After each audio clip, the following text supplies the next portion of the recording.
Welcome to my channel easy learning accounts. आज की हम इस वीडियो में नया चैप्टर शुरू करेंगे और चैप्टर का नाम है change in profit sharing ratio among the partners. अब तक हमने चैप्टर 1 तैयार कर लिया, पार्टनरशिप का चैप्टर नंबर 2 तैयार कर लिया। मैं थोड़ा सा रिवीजन चैप्टर 1 और चैप्टर 2 के बारे में एक रफ आपको रिवीजन कराती हूँ। फर्स्ट चैप्टर में हमने आपको पार्टनरशिप के बारे में बताया, पार्टनरशिप क्या होती है, डीड क्या होती है, इसके एसेट्स के प्रोविजंस क्या है। नया एक अकाउंट हमने पढ़ा जिसका नाम था P&L appropriation account, partners capital account कैसे बनता है और हम गारंटी कैसे लेते हैं P&L एप्रोप्रिएशन अकाउंट में। और सबसे इंपॉर्टेंट पॉइंट हमने एडजस्टमेंट्स पढ़ी। एज सून एज हमारा चैप्टर खत्म हुआ हमने थोड़ा सा पार्टनरशिप में और अंदर घुसने की कोशिश की, जिसमें मैंने आपको एक चैप्टर पढ़ाया जिसका नाम था गुडविल। ये जो सेकंड चैप्टर था इसके क्वेश्चन डायरेक्टली बहुत कम दिखते हैं पेपर में, लेकिन ये हम पढ़ते इसलिए हैं क्योंकि अब जितने भी चैप्टर हम पढ़ेंगे पार्टनरशिप की यूनिट में, लगातार हर चैप्टर में हमें गुडविल के बारे में इंफॉर्मेशन कुछ ना कुछ दी होगी और उससे हम वैल्यूज निकालेंगे, जिस तरह से हमने वेरियस मेथड्स पढ़े थे, average profit method, super profit and capitalisation method. आज की इस वीडियो में हम नया चैप्टर शुरू कर रहे हैं। चैप्टर का नाम है change in profit sharing ratio among the partners. ये अपने आप में बहुत इंपॉर्टेंट चैप्टर है, लेकिन चैप्टर थोड़ा छोटा है। इस चैप्टर की इंपॉर्टेंस इसलिए है क्योंकि अगर हम इस चैप्टर को अच्छी तरह समझ लेते हैं तो कहीं ना कहीं इस चैप्टर से थोड़ा थोड़ा ट्रीटमेंट जुड़े हुए, नेक्स्ट चैप्टर एडमिशन का, कुछ उससे ट्रीटमेंट जुड़े हुए, रिटायरमेंट, फिर डेथ ऑफ द पार्टनर, इस तरह से लगातार अब चैप्टर जो आपस में जुड़े हुए हैं बेटा। तो अगर हम इन चैप्टर को बहुत ध्यान से पढ़ेंगे, एक एक पॉइंट इसका क्लियर करते चले जाएंगे, तो आगे के चैप्टर पढ़ना हमारा आसान हो जाएगा। क्लियर है बेटा? तो सबसे पहले इस चैप्टर के बारे में कुछ भी पढ़ने से पहले सबसे पहले मैं आपको एक नया वर्ड बताऊंगी।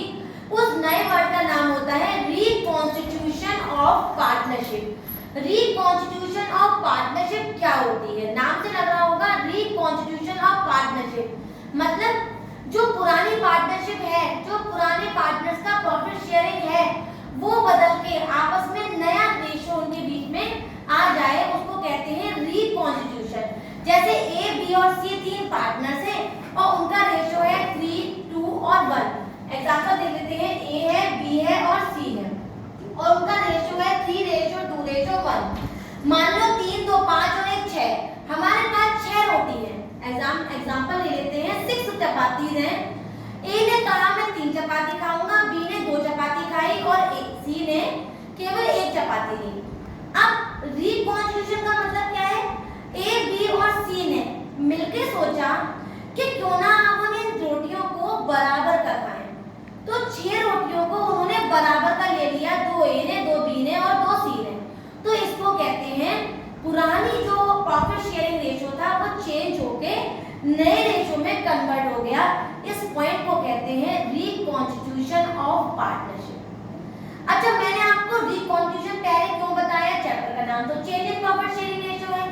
रीजन ये है बेटा क्योंकि रिकॉन्स्टिट्यूशन एक पूरा एक बंच है, जिस बंच के अंदर हम चेंज भी पढ़ेंगे, एडमिशन भी पढ़ेंगे, रिटायरमेंट भी पढ़ेंगे, डेथ भी पढ़ेंगे और लगातार इन पॉइंट्स को हम रीड करेंगे। क्योंकि रिकॉन्स्टिट्यूशन का अपने आप में मतलब होता है पुराने प्रॉफिट शेयरिंग रेशियो का बदल जाना और इसको नई प्रॉफिट शेयरिंग रेशियो में कन्वर्ट हो जाना। ये चीज केवल इस रोटी के एग्जांपल से ही नहीं, और भी एग्जांपल से हो सकती है। जैसे A, B और C तीन पार्टनर्स हैं और D पार्टनरशिप में नया आ गया, तो जो रोटियां 6 मिलके A, B और C खा रहे थे, अब उसको D को भी खिलानी पड़ेगी। तो A, B और C को कुछ ना कुछ सैक्रिफाइस करना पड़ेगा, तब नया पार्टनर आएगा और वो भी अपना शेयर मांगेगा। ऐसे ही आगे चैप्टर बढ़ेगा तो एक आएगा चैप्टर रिटायरमेंट। उसमें क्या होगा? जैसे A और B और C एज्यूम कर लेते हैं पार्टनर है और C पार्टनरशिप में से रिटायर हो रहा है, तो जो 6 रोटियां A, B और C मिलके खा रहे थे, वो अब A और B लेंगे या B और C लेंगे या A और C लेंगे, जो पार्टनर जा रहा होगा वो बढ़ते चला जाएगा। ऐसे ही डेथ, अचानक से कोई एक पार्टनर मर गया तो भी पार्टनरशिप में शेयर बदल जाएगा। तो ये सारी कंडीशन में जो रेशियो है ना वो चेंज हो रहा है, रिकॉन्स्टिट्यूट हो रहा है, दोबारा से बन रहा है दूसरा रेशियो। तो इसको कहते हैं change in profit sharing ratio. तो चैप्टर को मेन पढ़ाने से पहले हम सबसे ज्यादा आई कंसंट्रेट करेंगे अपने इस वाले पॉइंट पर, फिर मैं इस वाले पॉइंट पर आऊंगी। क्लियर बेटा? तो पढ़ लेते हैं। Reconstitution of the firm, partnership firm हो सकती हूँ मैं, reconstitution of the partnership firm. क्या होता है? अब firm is reconstituted when, firm जो पुरानी थी वो नई कॉन्स्टिट्यूट होगी कब कब? पहला, अगर पार्टनर में चेंज इन प्रॉफिट शेयरिंग हो गया, मतलब पार्टनर ने जो ऑलरेडी रेशो से वो लोग आपस में शेयरिंग कर रहे थे प्रॉफिट की, अब उन्होंने अपना प्रॉफिट चेंज करने को मांगा और वो जो रेशो था वो बदल के दूसरा हो गया, तो change in profit sharing ratio. अगला point, admission of the partner, कोई नया पार्टनर आ जाए। रिटायरमेंट ऑफ द पार्टनर, जो एग्जिस्टिंग पार्टनर्स थे उसमें से कोई पार्टनर रिटायर हो जाए। डेथ ऑफ द पार्टनर, जो पार्टनर ऑलरेडी काम कर रहे थे उसमें से कोई पार्टनर डेथ हो जाए। और एक और नया पॉइंट है जो हमारे कोर्स में नहीं है लेकिन फिर भी मैं आपको बताऊंगी, अमालगमेशन ऑफ टू और मोर पार्टनर्स या पार्टनरशिप फर्म्स। ये ग्रेजुएशन लेवल का टॉपिक है लेकिन आता रिकॉन्स्टिट्यूशन के अंदर है। अमालगमेशन ऑफ टू और मोर पार्टनरशिप फर्म, मतलब दो फर्म आपस में मिलकर काम करने लगे, तो इस सब को कहते हैं reconstitution of the partnership firm. अब क्या होता है, क्योंकि इसका पहला टॉपिक है change in profit sharing ratio, इसमें भी पुरानी पार्टनरशिप कम हो रही है, खत्म हो रही है और नई पार्टनरशिप आ रही है, तो इससे एक चैप्टर का नाम बना change in profit sharing ratio.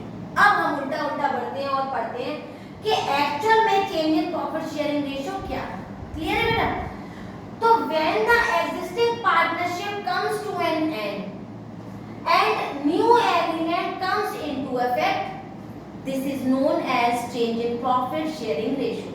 दोबारा से एग्जांपल ले लेती हूँ। ए, बी और सी तीन पार्टनर्स हैं और तीनों पार्टनर्स 3:2:1 में प्रॉफिट शेयर कर रहे हैं। आपस में तीनों ने डिसाइड किया कि अब हम 3:2:1 से प्रॉफिट नहीं लेंगे, चलो एक बराबर से लेते हैं, मतलब 1:1:1 में प्रॉफिट लेंगे। मतलब इनकी पुरानी पार्टनरशिप जो रेशो था, पार्टनर्स में प्रॉफिट शेयरिंग रेशो था, वो चेंज हो गया और उसकी जगह किसने एडजस्ट कर लिया? न्यू रेशो ने।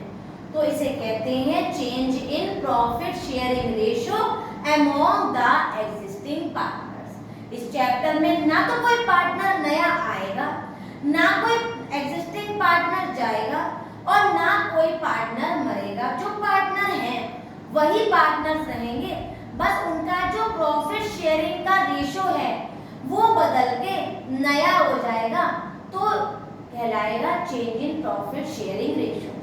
अब इस पॉइंट्स में, इस चैप्टर में हम बेसिक अलग अलग पॉइंट्स पढ़ेंगे, कैसे उन्हें कैलकुलेट करेंगे, क्या स्टेप होंगे, कैसे निकालेंगे, ये सब चीजों को अब हम पढ़ेंगे।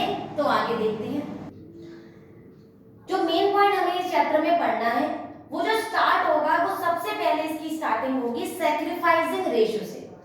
तो आपके लिए नया वर्ड है सैक्रिफाइसिंग रेशियो। पहले मैं इस पॉइंट को क्लियर कर देती हूँ, फिर न्यूमेरिकल पे आऊंगी। सैक्रिफाइसिंग रेशियो बेसिकली होता क्या है, उसके लिए फिर दोबारा से हम वही चपाती का एग्जांपल लेंगे। एज्यूम कर लेते हैं कि जो हमारे दो पार्टनर्स थे, ए पार्टनर्स और बी पार्टनर्स, सी ले लेते हैं सी पार्टनर, और वही सेम एग्जांपल जो मैंने अभी आपको बताया था कि तीनों पार्टनर्स के पास जो उनका घर था उसमें 6 रोटी बन रही थी। तो एक खाता था 3 रोटी और बी खाता था 2 रोटी और ए केवल जो सी पार्टनर था वो केवल एक ही रोटी खाता था। तो 3, 2, 5 और 1 6 रोटियां इस तरह से डिस्ट्रीब्यूट हो जाती थी। बाद में कुछ मतभेद होने की वजह से या प्यार में या कोई भी आपस में सहमति से उन्होंने डिसाइड किया कि हम वो 6 रोटी बराबर की खाएंगे। तो फर्दर उनका आपस में क्या डिसाइड हुआ बेटा कि ए भी 2 रोटी खाएगा, बी भी 2 रोटी खाएगा और सी भी 2 चपाती खाएगा। क्लियर है? अभी तक बात क्लियर हो रही है? अब अगर ध्यान से देखो तो ए पहले 3 रोटी खाता था, अब उसे 2 खाने को मिल रही है, तो ए को तो यहाँ करना पड़ रहा है सैक्रिफाइस। समझ रहे हैं? बी पहले 2 खाता था, अब भी 2 ही खाता था, मतलब नो गेन नो सैक्रिफाइस। ना कोई गेन कर रहा है ना कोई सैक्रिफाइस कर रहा है, राइट? और ए पहले 1 रोटी खाता था, सॉरी सी पहले 1 रोटी खाता था, अब उसे 2 रोटी खाने को मिल रही है, तो इट्स अ गेन, तो उसको गेन हो रहा है। तो इस बात से हमारे पास सामने एक पॉइंट क्लियर हुआ कि change in profit sharing ratio में क्यों ना तो कोई पार्टनर आता है ना जाता है ना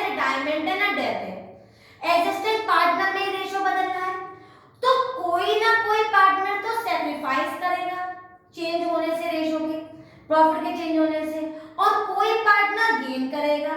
और ऐसा भी हो सकता है बेटा कि ना कोई सैक्रिफाइस करे और ना कोई गेन करे। मेरी बात क्लियर हो रही है? तो जो हमें याद करना है, लर्न करना है, समझना भी है लेकिन लर्न भी करना है, वो क्या है कि sacrificing ratio equals to old ratio minus new ratio. Question में ओल्ड रेशो गिवन होगा, अगर मैं ओल्ड रेशो को न्यू रेशो से माइनस कर दूंगी तो जो आंसर आएगा वो सैक्रिफाइसिंग रेशो कहलाएगा। लेकिन कभी भी ओल्ड रेशो में से न्यू रेशो को माइनस करने पर अगर आंसर नेगेटिव आएगा, अगर आंसर नेगेटिव आएगा तो वो गेन कहलाएगा। इस बात को आप याद रखिएगा। अगर ओल्ड रेशो में से न्यू रेशो को माइनस करके आंसर पॉजिटिव आएगा तो इट्स अ सैक्रिफाइस, और ओल्ड रेशो में से न्यू रेशो को माइनस करके अगर आंसर नेगेटिव आता है तो इट्स अ गेन। याद रखेंगे इस बात को? बिल्कुल। चलो अब इसी पॉइंट को जो मैंने अभी आपको बताया, इसको एक हम एग्जांपल से समझेंगे। तो समझिएगा ध्यान से, मैं अपने मन से एग्जांपल बनाया है तो थोड़ा सा मेरी लैंग्वेज समझने की कोशिश करिए। A and B are two partners sharing the ratio in the ratio of 3:2, right? Language अब आप आदत डाल लीजिए क्योंकि पार्टनरशिप में अब क्वेश्चन के स्टार्टिंग का तरीका यही होने वाला है। A and B are partners, या नाम बदल जाएंगे, तरीका यही होगा। तो A and B are partners sharing the ratio in the ratio of 3:2। Further they decided to share the profit in the ratio of 1:1, मतलब equally. Now calculate the sacrificing ratio. Question क्या है? Calculate the sacrificing ratio. Clear हो रही है बात? तो देखो बेटा इसे कैसे सॉल्व करेंगे। Old ratio is equal to 3:2 is equal to 3/5 और 2/5। तो ये ए का हो गया ओल्ड रेशियो 3/5 और बी का हो गया बेटा 2/5, राइट? और न्यू रेशियो की बात करूं तो 1:1 मतलब 1/2 और 1/2, ए का ये हो गया और बी का ये। क्लियर हो रही है बात बेटा? जिधर अब ए का ऐसा निकालेंगे, क्या निकालेंगे? ए का सैक्रिफाइसिंग रेशियो मतलब old ratio minus new ratio. तो ओल्ड रेशियो कितना है? ए का 3/5 और न्यू रेशियो कितना है? 1/2। हमने एलसीएम लिया, एलसीएम लिया तो आप जानते ही होंगे बेटा, हमने एलसीएम ले लिया इसका 10 को इससे किया 2 और इसको मल्टीप्लाई किया 3 2 जा 6, इसको किया 5 और 5 बन गया 5 इक्वल टू 1/10। एक बार मैं आपको एलसीएम बता देती हूँ, नीचे वाली वैल्यू से डिवाइड और ऊपर वाली वैल्यू से मल्टीप्लाई, कोई इशू नहीं है, कोई चीज शर्माइए मत। कोई चीज आपको नहीं आती है तो मुझे पता है कि आपको कहां तक प्रॉब्लम आ सकती है। तो नीचे वाली वैल्यू से डिवाइड और ऊपर वाली वैल्यू से मल्टीप्लाई, तो 2 और 3 2 जा 6 और ये 5 बन गया 5। तो क्लियर हो गया 1/10। क्लियर है बेटा? क्योंकि ये प्लस में आ रहा है तो इट्स अ सैक्रिफाइस। और बेटा बी का ऐसा निकालेंगे तो बी का ओल्ड रेशियो कितना है? 2/5 और न्यू रेशियो कितना है? 1/2। एलसीएम लिया कितना आया? 10 को इससे किया 2 2 2 जा 4 माइनस किया 5, तो आंसर आया -1/10 मतलब इट्स अ गेन। तो हमने यहाँ पर क्या सीखा? हमने ये सीखा कि ऐसा रेशियो निकालने का फॉर्मूला होता है old ratio minus new ratio, और इसको हमने एक एग्जांपल से समझा। ये जिसका पॉजिटिव आया वो सैक्रिफाइस है, इसके लिए इट्स अ सैक्रिफाइस लिखना कोई कंपलसरी नहीं होता, बेसिकली हम गेन में लिख देते हैं, ब्रैकेट माइनस में आता है कि इट्स अ गेन, एग्जाम्पल को बताने के लिए। क्लियर है? अब इससे इसके एक या दो क्वेश्चंस हम करेंगे ताकि हमें सैक्रिफाइसिंग रेशियो निकालना अच्छी तरह आ जाए। तो ये हमारा question number 1 page number 4.39, page number 4.39 question number 1 और क्वेश्चन नंबर 4 है। इसमें हम कैसे सैक्रिफाइसिंग रेशियो निकालते हैं, कैसे गेनिंग क्या कहलाता है, न्यू रेशियो कैसे निकलेगा, इसकी कैलकुलेशन इन वाले पॉइंट्स पे हम सीखेंगे। ये टीएस के ऊपर इस चैप्टर का फर्स्ट और फोर्थ क्वेश्चन है। मैं क्वेश्चन को रीड भी करूंगी और आप चेक करिए कि मैंने क्या क्या पॉइंट्स बोर्ड पे लिखे हुए हैं। तो A and B are partner sharing the profit equally, further they decided to share the profit in the ratio of 4:1, calculate the sacrificing ratio and the gaining ratio, right? और question number 4 में case 1 case 2 case 3 case 4 है। 4 case को हम solve करेंगे जिसमें हमें A B और सी तीनों पार्टनर्स का रेशियो दे रखा है 5:4:1। तो इसको सॉल्व कैसे करेंगे ध्यान से देखते हैं। पहला क्वेश्चन देखिए, बहुत इजी क्वेश्चन है, हमने जो अभी एग्जांपल बताया था लगभग उससे मैच करता हुआ है। हमें मालूम होना चाहिए कि सैक्रिफाइसिंग रेशियो क्या होता है। Sacrificing ratio is equal to old ratio minus new ratio. अगर मैं ओल्ड रेशियो में से न्यू रेशियो को माइनस कर दूं तो उस पार्टनर का सैक्रिफाइस और रेशो निकल जाता है। क्लियर है? तो इस क्वेश्चन के हिसाब से अगर मैं ए का निकालूं पहले, तो जो ए रेशो बी का हमारा रेशो है 1/2 और 1/2, ये क्या है इसका ओल्ड रेशो। और ए रेशो बी का अगर मैं न्यू रेशो देखूं तो 4 5 6 7, मतलब 4/7 और 3/7 इसका न्यू रेशो है। ठीक है बेटा? तो अगर मैं अब ए का ऐसा रेशो निकालूं, ऐसा माने सैक्रिफाइसिंग रेशो, तो ए का ओल्ड रेशो वो कितना है बेटा 1/2 और माइनस क्या करना है न्यू रेशो, तो ए का न्यू रेशो कितना है 4/7। इनका एलसीएम लेंगे तो कितना आएगा 14, 14 को इससे करेंगे 7 माइनस इसको इससे करेंगे तो 2 और ये आ गया हमारा 8, तो आंसर आया -1/14, मतलब ब्रैकेट में क्या हो जाएगा इट्स अ गेन। तो गेन किसका निकला है ए का। क्लियर है बेटा बात? अब बी का देख लीजिए, बी का जब हम ऐसा निकालेंगे तो बी का ओल्ड रेशो कितना है 1/2 और बी का न्यू रेशो कितना है 3/7। हमने फिर दोबारा इसका एलसीएम लिया, 14 को 2 से किया 7 बन गया 7 और इसको किया 2 और ये आ गया हमारा 6, मतलब 1/14। तो ये हमारा क्या निकल के आ गया सैक्रिफाइस। तो ए का क्या निकला है गेन और बी का क्या निकला है बेटा हमारा, बी का सैक्रिफाइस निकला है हमारा सैक्रिफाइस। तो ये हो गया हमारा solution check of question number 1। Easy है बेटा, हमने ओल्ड रेशो लिखा, न्यू लिखा, फॉर्मूला लगाया और एक का गेन निकला, एक का सैक्रिफाइस। इसी तरीके से आप क्वेश्चन नंबर 4 करेंगे, लेकिन ध्यान से देखिएगा क्वेश्चन नंबर 4, क्योंकि ये आपको लगभग सारे पॉइंट्स क्लियर कर देगा कि हम ऐसा रेशो या जीआर रेशो कैसे कैलकुलेट करते हैं। तो देखिए पहले हम केस 1 को देखेंगे। केस 1 बहुत ही आसान है, आपको इजीली समझ में आ जाएगा, थोड़ा लैंग्वेज पे याद रखिएगा और एक मैं आपको हिंट बता रही हूँ वो याद रखिएगा। फ्रॉम, जब भी किसी क्वेश्चन में फ्रॉम दिया होगा तो छोटी सी हिंट याद रखना, डायरेक्ट माइनस कर देना। फ्रॉम दिया होगा डायरेक्ट माइनस कर देना, और ऑफ हिज शेयर दे रखा होगा तो पहले बेटा मल्टीप्लाई करना और फिर जो वैल्यू आएगी उसको ओल्ड रेशो से माइनस कर देना। तो इस हिंट को याद रखेंगे और केस सॉल्व करते हैं। केस 1 देखते हैं। केस 1 में हम स्टार्ट करते हैं। हमारे पास जो रेशो है A ratio B ratio C equal to 5 ratio 4 ratio 1, मतलब 5/10 4/10 और 1/10। क्लियर है? अब जो केस 1 है, सी एक्वायर, सी ने लिया 1/5 फ्रॉम ए। इस हिंट को याद रखो, फ्रॉम में डायरेक्ट माइनस करते हैं।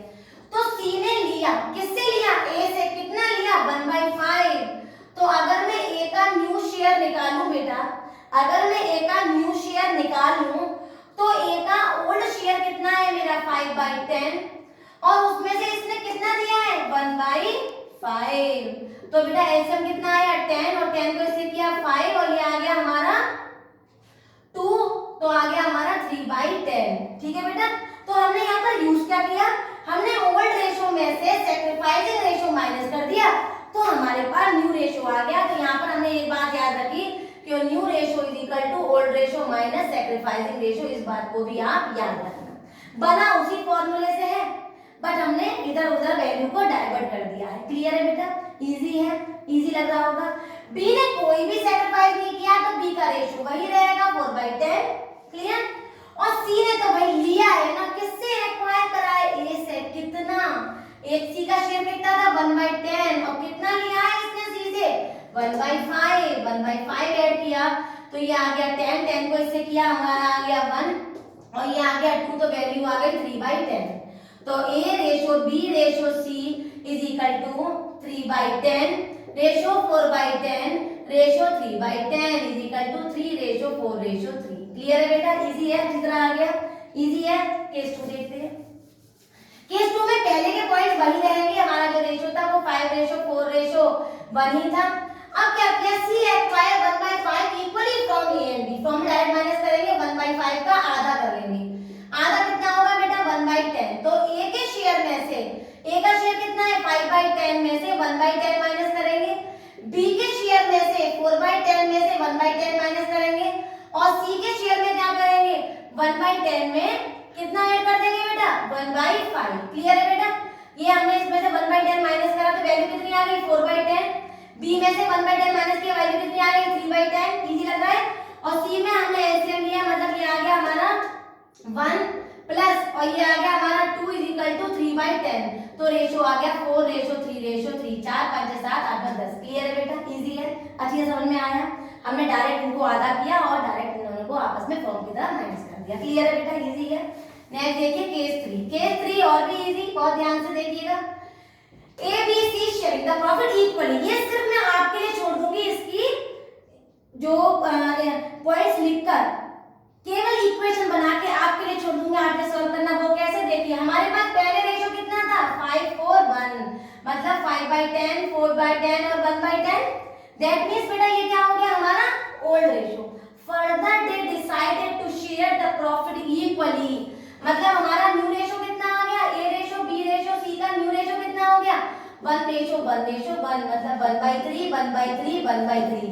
एक सिंगल फॉर्मूला लगाना और इसको सेल्फ सॉल्व करना कैसे, SR = क्या था बेटा OR - NR। एक इक्वेशन बना देती हूँ बस, A का SR कैसे निकालेंगे, OR कितना है 5/10 और NR कितना है 1/3, आंसर खुद निकालेंगे।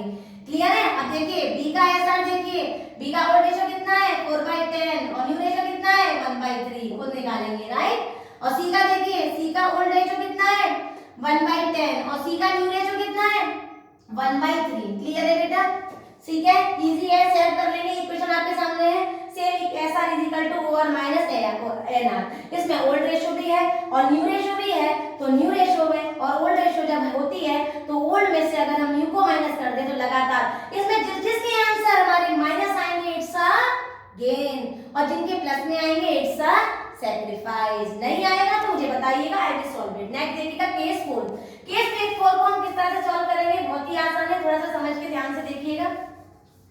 केस 4 में बस वही चीज है, बहुत ध्यान से देखिएगा। मैंने आपको अभी एक हिंट लिखवाई थी, जब भी बेटा ऑफ शेयर की बात करेंगे, ऑफ हिज शेयर, उसके शेयर में से, तो पहले मल्टीप्लाई करेंगे और फिर वही वैल्यू ओल्ड शेयर में से माइनस। तो ध्यान से देखिएगा, A acquire 1/10 share of A and 1/2 share of B। तो ऑफ में पहले मल्टीप्लाई करते हैं फिर माइनस। ध्यान से देखना, हमारे पास ओल्ड रेशो गिवन है, C ने लिया 1/10 शेयर ऑफ A, तो A के शेयर का 1/10 लिया था, तो A का शेयर कितना है 5/10 × 1/10 = 5/100, मतलब 1/20। कितना लिया था बेटा 1/20। तो A का कितना रह गया न्यू शेयर हमारा, A का न्यू शेयर कितना रह गया बेटा, ये तो सैक्रिफाइस आ गया, ठीक है। अब न्यू शेयर कितना हो गया, ओल्ड शेयर कितना है 5/10 और माइनस कितना किया बेटा इसने 1/20, तो एलसीएम आया तो कितना लेंगे एलसीएम 20 को इससे किया 2, 5 2 जा 10 माइनस ये आ गया हमारा 1, तो आंसर आ गया 9/20। याद रखिएगा, लास्ट में लिखने के काम आएगा। क्लियर है बेटा। अब B का देख लेते हैं, B से कितना लिया 1/2 ऑफ B, तो B का ओल्ड शेयर कितना था 4/10 ऑफ B, तो 1/2 = 4/20। क्लियर है बेटा।